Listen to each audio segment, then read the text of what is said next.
Hello students, आप सभी का स्वागत है।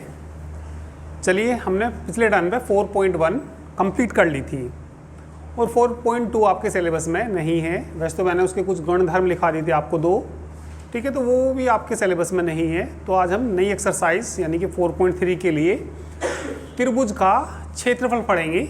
ठीक है, एक त्रिभुज के हमें शीर्ष दे रखे होंगे, तो उस त्रिभुज का हमें क्षेत्रफल निकालना, एरिया ऑफ ट्राइंगल निकालना। तो ये हमारे पास कोई त्रिभुज है।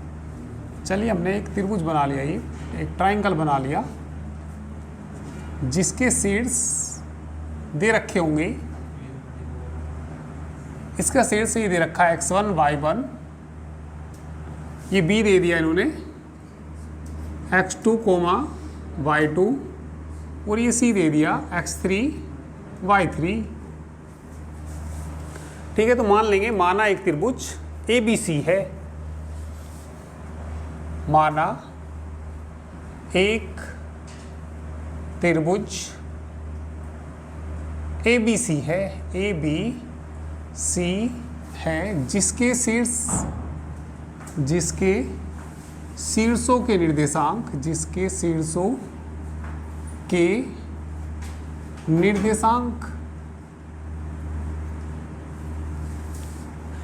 A x1 y1, B x2 y2 तथा C x3 y3 हैं। इस त्रिभुज ABC का क्षेत्रफल, तब त्रिभुज ABC का क्षेत्रफल का फॉर्मूला याद रखना, 1/2 सारणिक x1 x2 x3 y1 y2 y3 1 1 और 1। तो ये फॉर्मूला याद रखिए। ठीक है, 4.1 में किसी की कोई प्रॉब्लम हो तो बता देना, कोई क्वेश्चन ना हुआ हो। 4.1 में कुछ क्वेश्चन मैंने करने के लिए दिए थे, सब हो गए। कोई पूछना हो तो पूछ लीजिए। वैसे कोई बताऊं? चलो देख लेते हैं एक दो क्वेश्चन और। 4.1 में मैं थोड़ा विस्तार समझा देता हूं। चलिए, 5 का कोई सा पार्ट कराना हो किसी को बता दीजिए।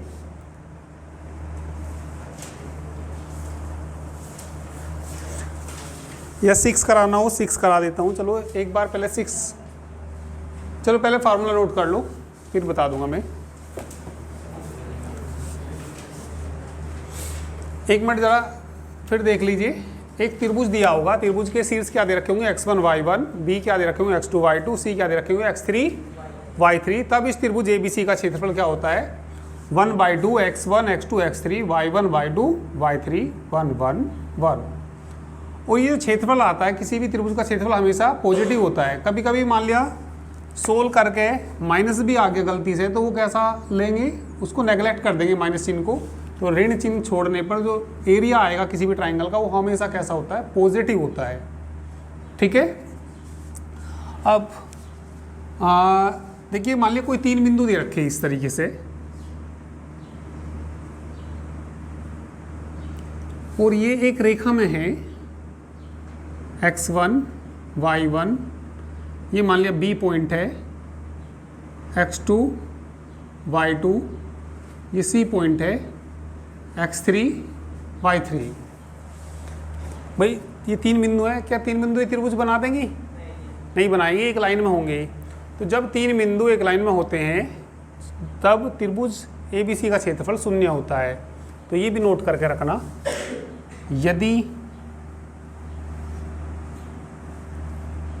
3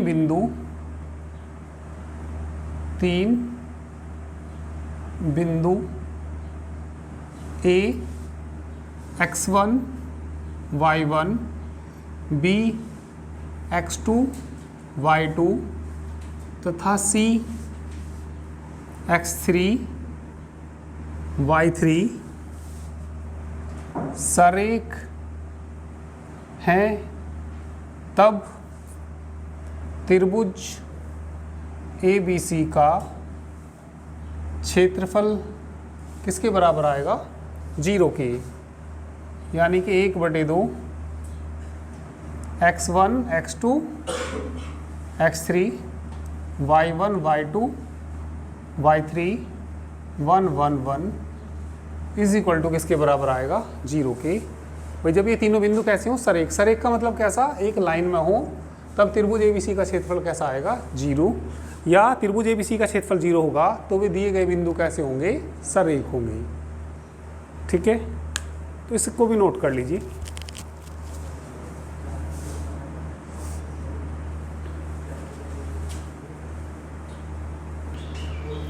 चलिए तो एक्सरसाइज स्टार्ट करते हैं 4.2। ठीक है, पुरानी बुक में तो 4.3 है, जो नई बुक है तो नई बुक में ये 4.2 होगी। तो हमें क्या करना, पहले क्वेश्चन में एक बार जरा बुक में पढ़ेंगे ऊपर की लाइन। निम्नलिखित प्रत्येक में दिए गए शीर्ष बिंदुओं वाले त्रिभुज का क्षेत्रफल ज्ञात कीजिए। ये त्रिभुज के शीर्ष दे रखे, तो इन त्रिभुज का क्या निकालना, हमें क्षेत्रफल निकालना, एरिया निकालना। तो त्रिभुज के जो शीर्ष दे रखे, ये किसका काम करेगा, x1 y1, ये x2 y2 और ये x3 y3 का काम करेगा। तो लिख देंगे त्रिभुज का क्षेत्रफल का फॉर्मूला लिख लेंगे पहले। त्रिभुज का क्षेत्रफल किसके बराबर होता है, 1/2 सारणिक में बताइए क्या आता है, x1 x2 x3 y1 y2 y3 1 1 1। कभी कभी ना यहाँ पे प्लस माइनस भी लेते हैं, यहाँ पे क्या भी ले लेते हैं, कभी कभी प्लस माइनस। तो ये प्लस माइनस क्यों लेते हैं, प्लस माइनस इसलिए लेते हैं, कभी कभी हो सकता है ये माइनस आ जाए, माइनस आ जाएगा तो यहाँ माइनस माइनस क्या कर लेंगे, प्लस। प्लस है तो बाहर वाला प्लस ही लेंगे। ठीक है, तो अभी तो चलो हम देख लेते हैं यहाँ पे, क्या पता ये सारा का सारा कैसा आ जाए, प्लस आ जाए। प्लस आ जाए तो प्लस का ही आएगा, और माइनस भी आ गया तो माइनस का चिन्ह छोड़ के एरिया, क्योंकि कभी क्या नहीं हो सकता, ऋणात्मक नहीं हो सकता। भाई हम किसी भी चीज़ का एरिया निकाल लें, भाई या तो कुछ ना कुछ आएगा, या 0 आएगा, या नेगेटिव तो कभी भी नहीं आएगा। ठीक है, तो चलिए इसमें मान रखो। तो ये किसका काम करेगा, x1 y1, ये किसका काम करेगा, x2 y2, ये x3 y3। मान रख दो इनके 1/2, x1 का मान बोलो 1 6 4 0 0 3 1 1 1। अब इसका ना विस्तार कर दीजिए, या तो R1 के सापेक्ष कर दो, या R2 के, या R3 के, या C1 के, C2 के, C3, किसी के भी सापेक्ष विस्तार कर दो इसका। तो चलिए हम इसका विस्तार करते हैं, किसके सापेक्ष, R1 के कर लेते हैं। चलिए R1 के, हाँ C2 के कर सकते हैं, 0 ज़्यादा है, कोई बात नहीं, चलो R1 की कर लेते हैं। R1 के सापेक्ष विस्तार करने पर तो सब ध्यान से देखना भाई, भार तो कितना, 1/2, किसके सापेक्ष कर रहे, R1 के। तो सबसे पहले देखेंगे 1 के लिए, सबसे पहले किसके लिए देखेंगे, 1 के लिए। अब जरा देखो किसे किसे ढकेंगे, ठीक है, ध्यान देना भाई। 1 के लिए इसे ढकेंगे, इसे ढकेंगे, इसकी इसमें गुना, और माइनस इसकी इसमें गुना, 0 -3। भाई पहला चिन्ह लेते हैं प्लस का, पहला चिन्ह कैसा लेते हैं, प्लस, फिर कैसा, माइनस, और फिर प्लस। मैं एक बार फिर बता देता हूँ वही प्लस माइनस कैसे देखते हैं। यह A11 A12 A13 A21 A22 A23 A31 A32 A33। 1 और 1 कितना आएगा, सम संख्या है, विषम संख्या, सम संख्या तो प्लस आए लेना। 1 और 2 को जोड़ना, 3, 3 कैसी संख्या, विषम है तो क्या आएगा, माइनस। 4 कैसी संख्या, सम संख्या तो क्या आएगा, प्लस। 2 और 1 3 कैसी संख्या, कैसा आएगा,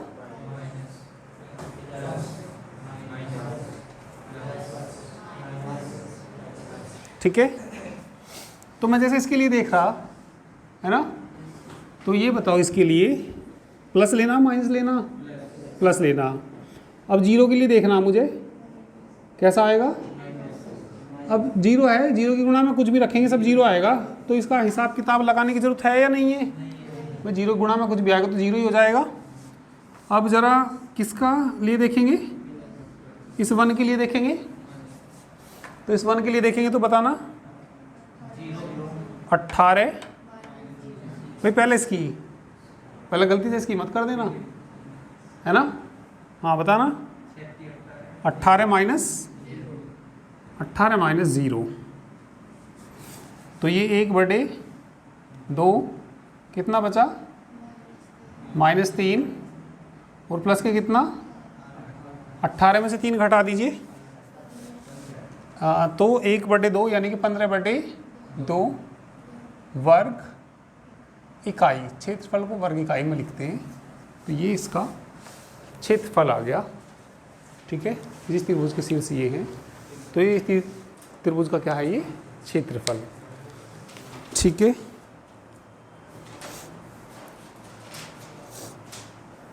तीन पार्ट है ना इसके।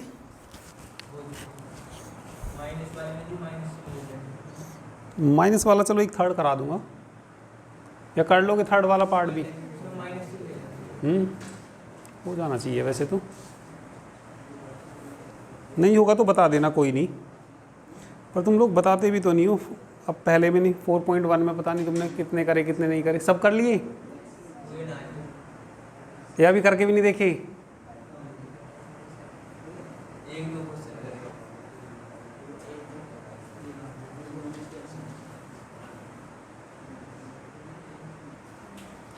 क्वेश्चन नंबर 2 में ये बिंदु दे रखे और ये बिंदु हमें कैसे दिखाने, सरेख दिखाने। सरेख का मतलब क्या होता है, एक लाइन में, एक रेखा में। ठीक है, जब ये एक रेखा में होंगे तो त्रिभुज बना देंगे क्या, तो त्रिभुज का क्षेत्रफल क्या आना चाहिए, 0 आना चाहिए। तो लिखेंगे, ठीक है, त्रिभुज ABC का क्या निकाल लेंगे हम, क्षेत्रफल निकाल लेंगे। और यदि क्या आ जाएगा, 0 आ जाएगा, तो दिए गए बिंदु कैसे हो जाएंगे, सरेख हो जाएंगे। तो क्या लिखेंगे यहाँ पे, त्रिभुज ABC का क्षेत्रफल 1/2, पहले फार्मूला लिख सकते हैं, सारणिक x1 x2 x3 y1 y2 y3 1 1 1। ठीक है भाई, तो ये किसका काम करेगा, x1 y1, ये x2 y2 x3 y3, 1/2। x1 का मान रखो a b c b plus c c plus a plus b 1 1 1। इसका विस्तार कर सकते हैं, या वैसे एक सारणिकों के जो गुणधर्म वाला कट गया हो, किसी सारणी के 2 पंक्तियां 2 स्तंभ यदि समान होती हैं तो सारणी का मान वैसे 0 होता है। जैसे मैंने ये लिख दिया 2 2 4 लिख दिया, 5 6 7 लिख दिया, जो ये मतलब हट गया ये गुणधर्म, फिर भी थोड़ा सा बता देता हूँ। किसी सारणी की 2 पंक्तियां 2 स्तंभ समान हो तो सारणी का मान क्या आएगा, 0। तो इस सारणी का मान कितना आएगा, 0 आएगा। 0 क्यों आएगा, 2 स्तंभ समान है, कौन कौन से, पहला और तीसरा, 2 2 4 2 2 4 बराबर है, तो इसका मान क्या आ जाएगा, 0 आ जाएगा। अब इसमें देखिए क्या कर सकते हैं, जैसे ये है, किसी को किसी में जोड़ भी सकते हैं, तो सारणी के मान पर कोई प्रभाव नहीं पड़ता। जैसे मैं इसे इसमें जोड़ूंगा तो यहाँ क्या आ जाएगा, जब इसे इसमें जोड़ूंगा a + b + c आ जाएगा। इसमें से जोड़ेंगे तो क्या आ जाएगा, a + b + c। इसमें से जोड़ेंगे तो क्या आ जाएगा, a + b + c। और यहाँ से कॉमन ले लेंगे a + b + c, तो यहाँ 1 1 1 बच जाएंगे, यहाँ भी 1 1 है, 2 कॉलम एक जैसे हो जाएंगे, तो सारणी का मान क्या हो जाएगा, 0 हो जाएगा, 0 हो जाएगा। और जिस त्रिभुज का क्षेत्रफल क्या आ जाए, 0 आ जाए, तो वे बिंदु कैसे होते हैं, सरेख होते हैं। पर चलो जब गुणधर्म वाला है ही नहीं वो एक्सरसाइज, तो मैं उसी विस्तार करके भी बता देता हूँ, इसको विस्तार कर देते हैं सीधा, क्योंकि भैया जब गुणधर्म वाला सिलेबस से हटेगा तो हम क्या कर लेंगे, इसका सीधा सीधा विस्तार कर लेंगे। चलो विस्तार कर लेते हैं। किसके सापेक्ष कर दो, R1 के सापेक्ष विस्तार करने पर भार तो 1/2 है। ठीक है, ध्यान देना भैया। पहले किसके लिए देखेंगे, ए के लिए। किसके लिए देखेंगे, ए के लिए। इसे ढकेंगे और इसे ढकेंगे, इसकी इसमें गुना, माइनस का चिन्ह लगा के इसकी इसमें गुना। ए के लिए बताना क्या आया, C प्लस ए माइनस ए माइनस बी। अब किसके लिए देखेंगे, B प्लस C के लिए। ठीक है, माइनस आएगा भाई, पहला प्लस ये माइनस आएगा, इसे ढकेंगे भाई, बताना, तुम बोलो, चमक नहीं रहा लो।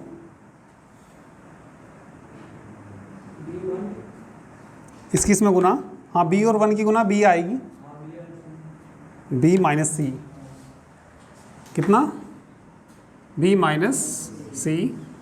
अब प्लस 1 के लिए +1 है ना, हाँ तुम ही बोलना।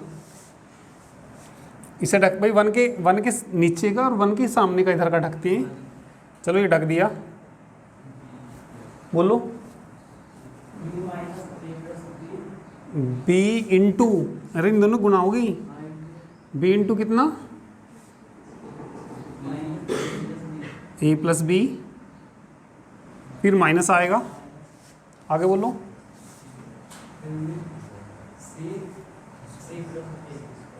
हाँ C इंटू, साक्षी बोलो, तुम बोलो, शुरू से बोलो, हाँ 1 के लिए तुम बताओ क्या आएगा।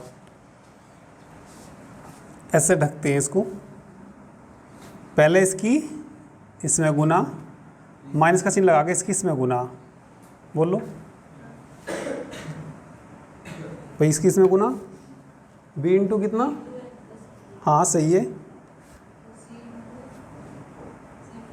हाँ बस यही तो बात है, थोड़ा ध्यान देना पड़ेगा ना, पिछले टर्म पे नहीं आए तो ध्यान देना पड़ेगा। B इंटू क्या बताया भैया, A plus B minus C into C plus A।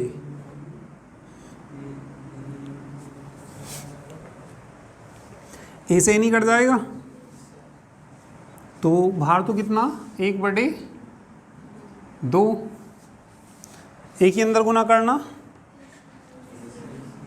AC minus AB, B plus C, B minus C क्या आएगा, B square minus C square, minus क्या आएगा, B square minus C square.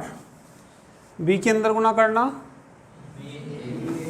B ए कह दो या AB कह दो, AB थोड़ा सही सा लगेगा, हाँ बोलो कितना प्लस का, AB plus B square minus C square minus C ए कह दो या AC, 1/, AB से AC से माइनस के अंदर गुना कर दो, minus B square plus C square plus B square, B square से C स्क्वायर से बराबर 0। अतः दिए गए बिंदु संरेख हैं, अतः दिए गए बिंदु संरेख हैं। करिए,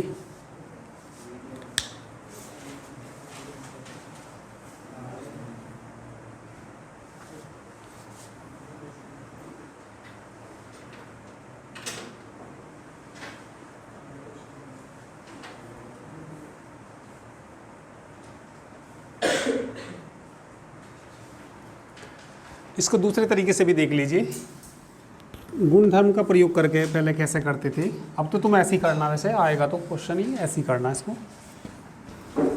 क्योंकि गुणधर्म इस सिलेबस से जब हट गई तो नहीं, गुणधर्म से वैसे तो गलत भी नहीं है, वैसे तो हो गया ये सब इधर का।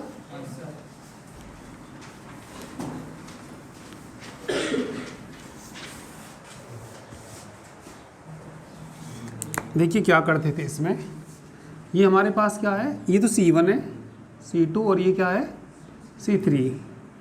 तो C2 में हम ऑपरेशन लगाते थे, C2 में C1 को जोड़ लेंगे, C2 में किसको जोड़ लेंगे, C1 को। तो जब इसको जोड़ेंगे तो देखिए कितना आ जाएगा बाहर, तो कितना भाई 1/2 A B C, जोड़ना इसको इसमें A प्लस B प्लस, इसको इसमें जोड़ो A plus B plus C, इसको इसमें जोड़ो A plus B plus C, 1 1 1, कितना कॉमन आएगा यहाँ से, A plus B plus C, किस में से कॉमन लेंगे, C2 में से, C2 में से A plus B plus C common लेने पर, कॉमन लेने पर तो बाहर 1/2 तो है ही भाई, कॉमन कौन आ गया, A plus B plus C, तो क्या बचा यहाँ पे A B C, जब ये कॉमन आ जाएगा तो क्या बचेगा 1 1 1 1 1 1, और जिस सारणी की दो पंक्तियाँ या दो स्तंभ बराबर हों तो उसका मान क्या होता है, शून्य है। या विस्तार भी करके देख लो, ठीक है, विस्तार देखो करो, जैसे मैं इसके लिए विस्तार करूँगा, ए के लिए 1 - 1 क्या आएगा 0, फिर इसके लिए देखेंगे, ठीक है, मतलब कट के 0 ही आना, विस्तार भी करेंगे, पर सीधा ही लिख देते हैं, ये सारा क्या आ जाएगा 0 0 क्यों आ गया, क्योंकि C2 बराबर है किसके, C3 के, अतः दिए गए बिंदु कैसे हैं, सरेख है। ऐसा भी करना नहीं है वैसे, मतलब ऐसा होता था पहले, ठीक है, तो मैं जो सा तरीका बताया उससे ही करना। चलिए अब थर्ड क्वेश्चन करेंगे।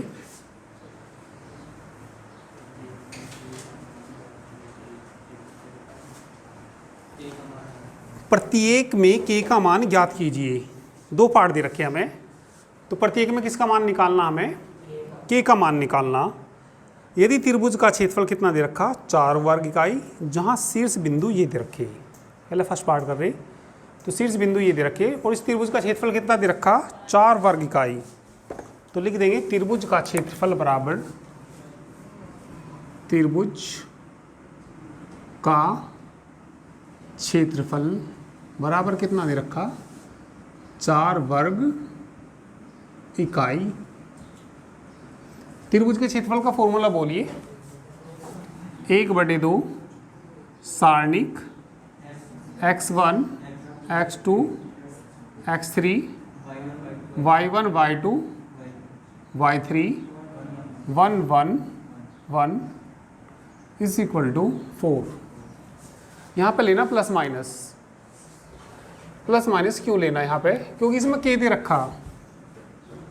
अब k से क्या दिक्कत हुई भाई, तुमने सपोज तुम्हारा किसी का क्षेत्रफल k वर्ग इकाई आ जाए, मैंने सोल्व करके देखा और क्षेत्रफल कितना आ गया k वर्ग इकाई आ गया। अब k का मान हमें पता नहीं ऋणात्मक है या धनात्मक है। अब यहाँ यदि k दे रखा हो तो प्लस माइनस ले लीजिए। यदि k का मान क्या हुआ -5 हुआ, सपोज k का मान कितना हुआ माइनस, तो बाहर है माइनस वाला ले लो, माइनस माइनस क्या हो जाएगा प्लस, और प्लस हुआ तो प्लस ले लो। भाई यदि k में कुछ आ रहा हो तो क्या ऐसा लेना चाहिए हमें यहाँ पे प्लस माइनस, क्योंकि ये बिंदु किस में दे रखी, k में दे रखी, तो यहाँ पे हमें क्या लेना पड़ेगा प्लस माइनस, ठीक है। k दे रखा हो या कुछ और दे रखा हो, ABC कुछ दे रखा हो ऐसा, तो चलो यहाँ पे प्लस माइनस लेना, 1/2 x1 का मान, ये x1 है ना, और ये y1 x2 y2 x3 y3, x2 नहीं है भैया y1 है, तुम्हारे मन से हर बार x2 निकलता है, ऐसा नहीं है। x1 y1 x2 y2 x3 y3। x1 का मान बोल लो k 4 0 0 0 2 1 1 इज इक्वल टू 4। 2 को उधर ले जाओ क्रॉस मल्टीप्लाई में, 8 हो जाएगा उधर, 2 उधर चला जाएगा तो कैसा हो, या मत ले जाओ तुम्हारी मर्जी, और ठीक है चलो ले जाते हैं। और या विस्तार कर दो, चलो किसके सापेक्ष कर दो, R1, चलो ये कह रहे C2 के कर लो, आपके C2 के कर लेते हैं। ये हमारा C2 ज़्यादा 0 आ रहे तो थोड़ा सा आसान हो जाता है ना। C2 के सापेक्ष, बाद में ले जाएंगे इसको 2 को उधर, विस्तार करने पर बाहर तो कितना भैया प्लस माइनस 1/2। अब ज़रा यहाँ को ध्यान देना, यहाँ प्लस लेंगे माइनस लेंगे, -0। इसका हिसाब लगाने की ज़रूरत है कि नहीं है, नहीं है, क्योंकि 0 की गुणा में कुछ भी आएगा सब क्या हो जाएगा 0। फिर माइनस के बाद यहाँ कैसा चिन्ह लेना, प्लस, क्योंकि a 2 का मान है, यो किसका मान है, और 2 और 2 कितना होता है 4, इविन ओड, इविन है तो प्लस, ओड है तो माइनस, सम है तो प्लस, विषम है तो इसका भी हिसाब लगाने की जरूरत नहीं है। अब किसके लिए देखना है, माइनस लेंगे प्लस लेंगे, 2 के लिए बताना। अब यहाँ देखो भैया 2 के लिए कैसे देखेंगे, एक मार्क कर दूसरा ले लूँ मैं, हाँ भाई 2 के सामने के ढकते हैं और 2 के इधर के ढकते हैं। आज मेरी बात समझ में भाई, 2 के लिए देखना तुम्हें, 2 की ये ढक दो और ये ढक दो, तो ढकियो जरा कितना, k - 4 बराबर कितना 4। चलो 2 को अब तो ले ही जाओ, प्लस माइनस 2 के अंदर गुना करना, -2k + 8 इज इक्वल टू कितना 8। पहले प्लस चिन्ह ले लो, एक बार प्लस चिन्ह लेना, एक बार माइनस चिन्ह लेना। प्लस चिन्ह लेने पर, प्लस चिन्ह लेंगे तो कितना आ जाएगा, -2k + 8 is equal to 8, -2k is equal to 0, k बराबर कितना आ जाएगा 0। एक बार कैसे चिन्ह लेंगे, माइनस का, चलो यहाँ कोई ले लेता हूँ मैं, माइनस चिन्ह लेने पर, इसमें से माइनस लेना आपके, माइनस कितना, -2k + 8 is equal to 8, minus के अंदर गुना करना, 2k - 8, हाँ 8 को उधर ले जाओ, 2k बराबर, k बराबर कितना आ जाएगा 8। ठीक है, दिख नहीं रहा शायद वीडियो में, चलो दिखे ना दिखे, पता तो है ही, सोल्व करके क्या आएगा 8 ही आएगा। करिए,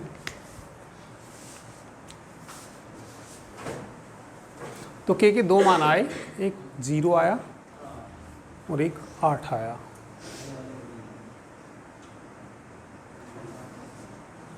सेकंड पार्ट इसका भैया करके देखना, कोई भी दिक्कत आए तो साथ के साथ पूछा करो, जब करते नहीं तो पूछते भी नहीं तुम लोग, तो करके देखना ज़रूर। जो भी मैं, जैसे भाई पहले के मैंने 2 पार्ट छोड़े, वो करके ज़रूर देखिए साथ के साथ सभी। क्वेश्चन नंबर 4 पढ़िए, सारणिकों का प्रयोग करके 1 2 3 6 को मिलाने वाली रेखा का समीकरण ज्ञात कीजिए। भाई 2 बिंदुओं को मिलाने वाली रेखा का समीकरण, वैसे तो आपने 10th 11th में पढ़ा होगा, 2 बिंदुओं को मिलाने वाली रेखा का समीकरण, पर इन्हें कहा सारणिक का प्रयोग करके।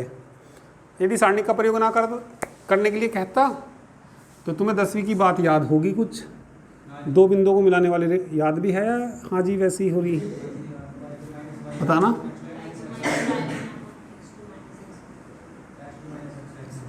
x2 - x1, 2 बिंदुओं को मिलाने वाली रेखा का समीकरण कभी 10th 11th में तुमने पढ़ा होगा, पर इसने ये कहा भाई ये मत करना, 10वीं की बात नहीं है, अब ये सारणी का मान। पर देखो बिंदु क्या दे रखी है वैसे इन्होंने, 1 2 और कितना 3 6। भाई सारणिक से करो या इससे करो, रेखा का समीकरण तो सेम ही आना चाहिए। भाई ये किसका, ये होता है हमारा x1 y1, अब तो हो लगा भाई y1, ये x2 और ये कितना आएगा y2, x1 y1 x2 y2। तो रखना ज़रा वैसे y माइनस y1, वो वैसे ही करके देख रहा, करूँगा तो मैं सारणिक से ही आंसर मैच कराने के लिए थोड़ा सा देख रहा मैं। y2 का मान 6 minus 2 3 minus 1 x minus 1 y minus 2 बराबर 4/2,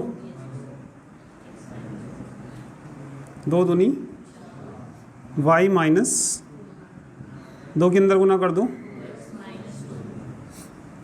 2 से 2 नहीं कट जाएगा, y बराबर कितना आएगा। पर ऐसा नहीं करना, किससे करना हमें, सारणिकों का प्रयोग करके। कोई बात नहीं, हम सारणिक का प्रयोग करके कर देंगे। सारणिकों का प्रयोग करनी, ठीक है। तो ये बिंदु दे रखी, हम मान लेंगे, माना 1 2 और 3 6 को मिलाने वाली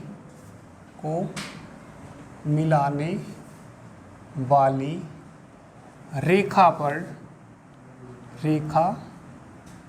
पर कोई बिंदु xy मान लीजिए, कोई बिंदु xy है।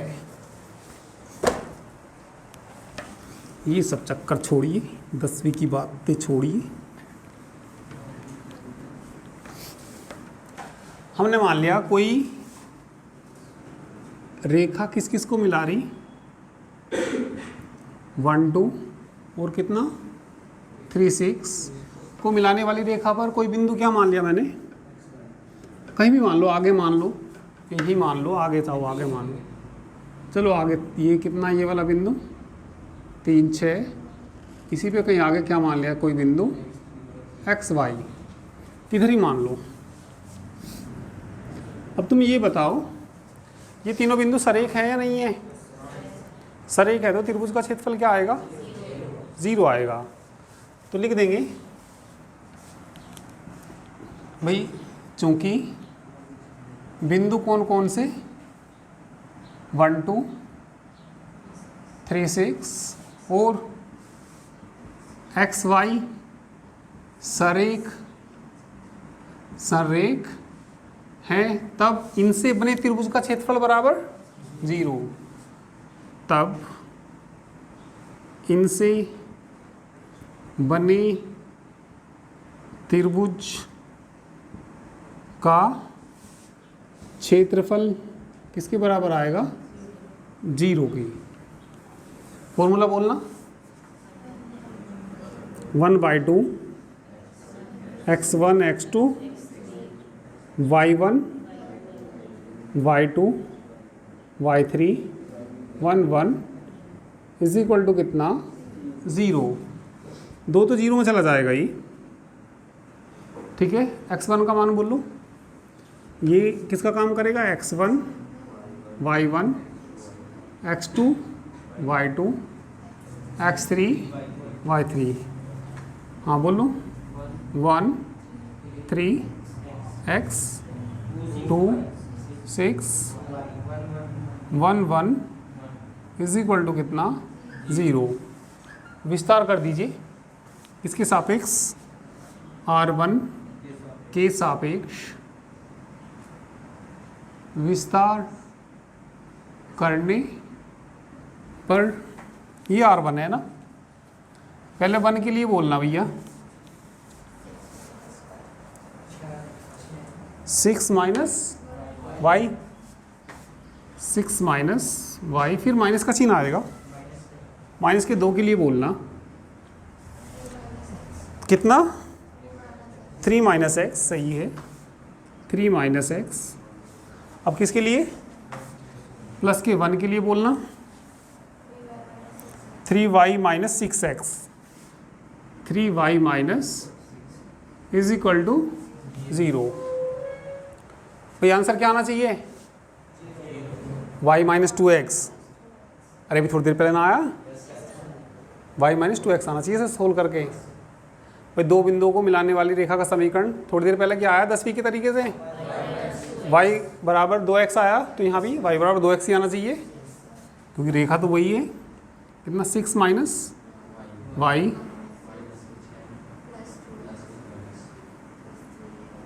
थ्री वाई,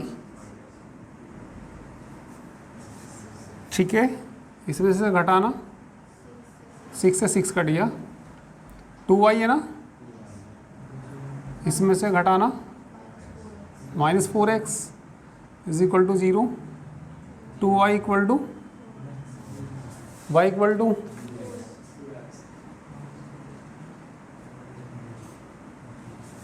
तो यही आया आंसर। क्या 10वीं वाला ही सही था? यही सही है?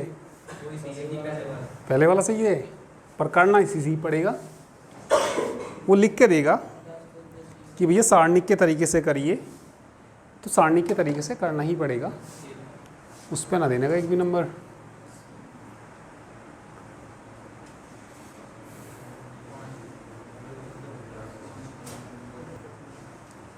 ठीक है, तो बाकी कल करते हैं।